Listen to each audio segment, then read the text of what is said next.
আসসালামু আলাইকুম। আমন্ত্রণ জাগো স্পোর্টসে, সঙ্গে আছে আমি আফরিন সুমনা। শুরুতেই জানিয়ে দিচ্ছি সংবাদ শিরোনাম। প্রথম এসিসি সভাতে বড় দায়িত্ব পেলেন তামিম ইকবাল। আফগানিস্তানের বিপক্ষে খেলবে বাংলাদেশ, আলোচনায় ত্রিদেশীয় সিরিজও। আর কতদিন টেস্ট খেলবেন জানালেন স্টার্ক। নামিবিয়া সফরে দক্ষিণ আফ্রিকার নতুন অধিনায়ক, স্কোয়াডে দুই ভাই। দর্শক শিরোনাম শুনছিলেন, এবার জানিয়ে দিচ্ছি বিস্তারিত।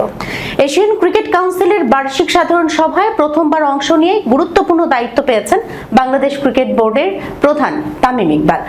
ব্যাংককে অনুষ্ঠিত সভায় তাকে এসিসির গেম ডেভেলপমেন্ট কমিটির চেয়ারম্যান নির্বাচিত করা হয়েছে। গত শনিবার থাইল্যান্ডের ব্যাংককে অনুষ্ঠিত হয় এসিসির বার্ষিক সাধারণ সভা। বিসিবির প্রতিনিধি হিসেবে সেখানে যোগ দেন তামিম। সভাতেই এশিয়ার ক্রিকেটের উন্নয়নমূলক কার্যক্রমে নেতৃত্ব দেওয়ার দায়িত্ব পান তিনি। তামিমের নেতৃত্বাধীন গেম ডেভেলপমেন্ট কমিটি এশিয়ার ক্রিকেটের প্রসার, নতুন ক্রিকেট খেলুড়ে দেশগুলোর জন্য সুযোগ তৈরি এবং দীর্ঘমেয়াদে ক্রিকেটের উন্নয়নে কাজ করবে। সভায় সদস্য দেশগুলোর সরাসরি ভোটে সংযুক্ত আরব আমিরাত ক্রিকেট বোর্ডের সহ-সভাপতি খালিদ আল জারুনিকে এসিসির নতুন সহ-সভাপতি নির্বাচিত করা হয়। পাশাপাশি 2026 থেকে 28 মেয়াদের নতুন নির্বাহী সদস্য বেছে নেওয়া হয়েছে।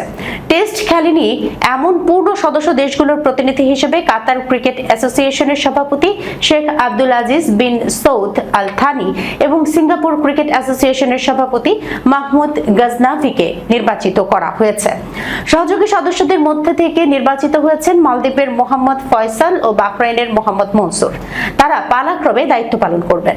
এবারের সভায় এসিসির ভবিষ্যৎ প্রশাসন ও ক্রিকেট উন্নয়ন নিয়ে বেশ কিছু গুরুত্বপূর্ণ সিদ্ধান্ত নেওয়া হয়েছে। এর মধ্যে অন্যতম হলো আফগানিস্তান ক্রিকেট বোর্ডকে এসিসি সভাপতি পদে প্রার্থী মনোনয়ন দেওয়ার সুযোগ দেয়া। এতদিন বাংলাদেশ, ভারত, পাকিস্তান ও শ্রীলঙ্কার মধ্যেই ঘুরে ফিরে এসিসি সভাপতির দায়িত্ব বন্টন হতো। নতুন সিদ্ধান্তের ফলে এবার থেকে আফগানিস্তানও সভাপতি পদে প্রার্থী মনোনয়ন দিতে পারবে।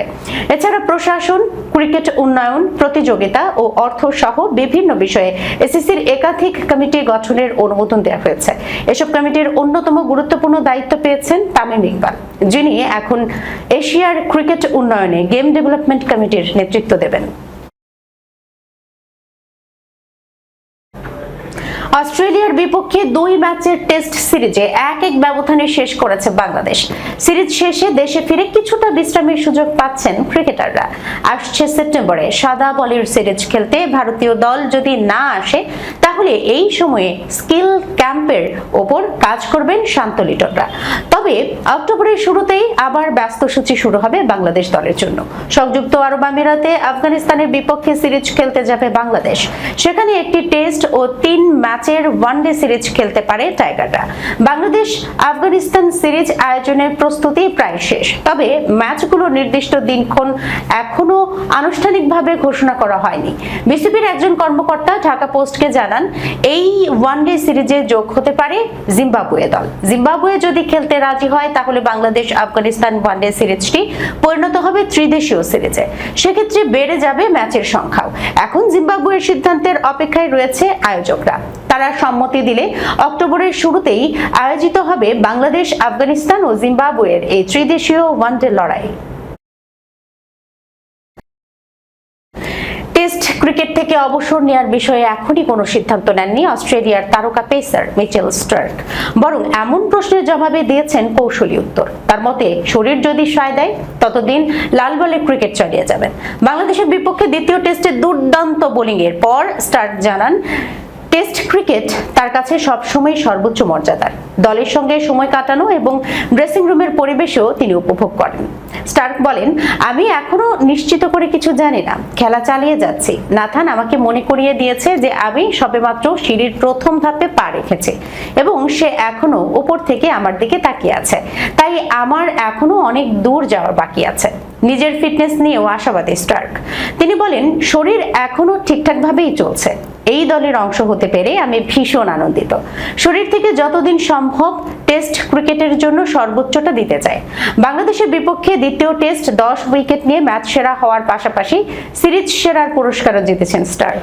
এমন পারফরমেন্সের পর আপাতত অবসরের কোনো ইঙ্গিত না দিয়ে টেস্ট ক্যারিয়ার চালিয়ে যাওয়ার কথাই স্পষ্ট করেছেন অস্ট্রেলিয়ার এই বাঁহাতি পেসার।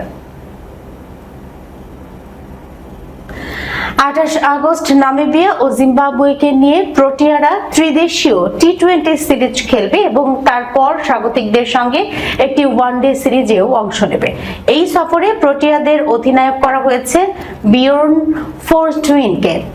ঘরোয়া ক্রিকেটে দারুণ পারফরমেন্স করে জাতীয় দলে প্রথমবার ডাক পেয়েছেন অলরাউন্ডার ডুয়ান জনসেন। তিনি আবার দক্ষিণ আফ্রিকার তারকা মার্কো জনসেনের যমজ ভাই। দক্ষিণ আফ্রিকার সাদা বলের জুটি ঘরোয়া প্রতিযোগিতাতে চমৎকার ফর্মে ছিলেন তিনি। 50 বারের প্রতিযোগিতায় টাইটান্সের শিরোপা জয়ে গুরুত্বপূর্ণ ভূমিকা রাখেন। অলরাউন্ডার ইয়াথান বোস টি-20 স্কোয়াডে আরেক নতুন মুখ।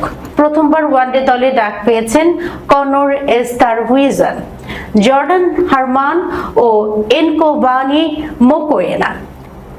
জর্ডানের সঙ্গে তার ভাই রুবিন হারমনও আছেন দলেই। ক্রিকেট দক্ষিণ আফ্রিকা জানিয়েছে জ্যাসন স্মিথ ত্রিদেশীয় টি-20 সিরিজের স্কোয়াডে শুরুতে থাকলেও ইনজুরি নিয়ে ছিটকে গেছেন। তার স্থলাভিষিক্ত ঘোষণা করেনি তারা। দক্ষিণ আফ্রিকার সাদা বলের squad Bjorn Fortuin, Ethan Bosch, Dewald Brevis, Tony de Zorzi, Conor Esterhuizen, Jordan Hermann, Rubin Hermann, Duan Jansen, Kwena Maphaka, Nqobani Mokoena, Nqaba Peter, Lhuandre Pretorius, Lutho Sipamla, Jason Smith ও প্রেনেলান সুব্রায়েন। দর্শক, এই ছিল এখনকার মতো জাগো স্পোর্টসে। যাবার আগে শিরোনামগুলো জানিয়ে দিচ্ছি আরো একবার।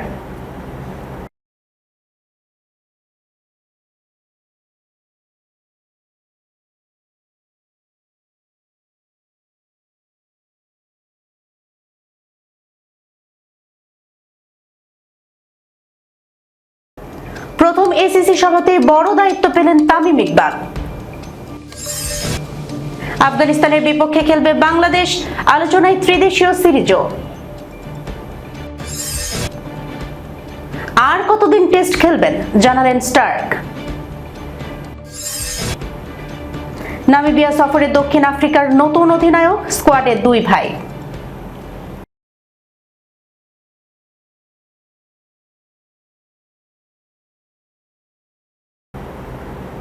এখনকার মতো এই পর্যন্তই। এতক্ষণ পর্যন্ত যারা সঙ্গে ছিলেন সবাইকে ধন্যবাদ। আল্লাহ হাফেজ।